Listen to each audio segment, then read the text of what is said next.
I've been asked, why is this summer so much hotter than last summer? The answer is the jet stream. Yeah, remember, last year, 2025, DFW only had 7 triple-digit days. Normal in a year is 20. Last year was great.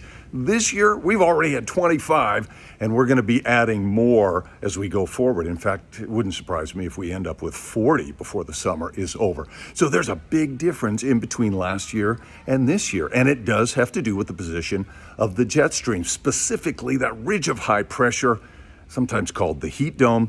This is that position last year. Notice the heat dome was west of Texas, all right? It was over the desert southwest. And it wasn't locked in. It kind of moved around, it oscillated. And because it wasn't locked in, it allowed weather systems to come along and produce weak cold fronts and even rain chances throughout the summer. That helped produce more clouds, and it kept temperatures down. This year, the heat dome has been locked in, baby, across much of the southern United States, including Texas. Sometimes it's centered to the west of Texas, sometimes it's right on top of us.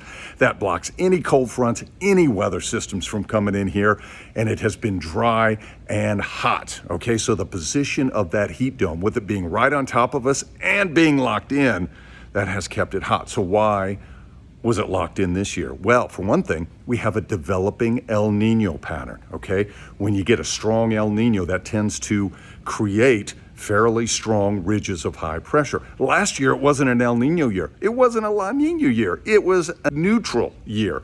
And that allowed for a weaker ridge of high pressure. And again, allowed for systems to come in and cool us down. But with the strong El Nino developing, this year's ridge, man, it's been very tough to break, and it looks like it's going to stay that way.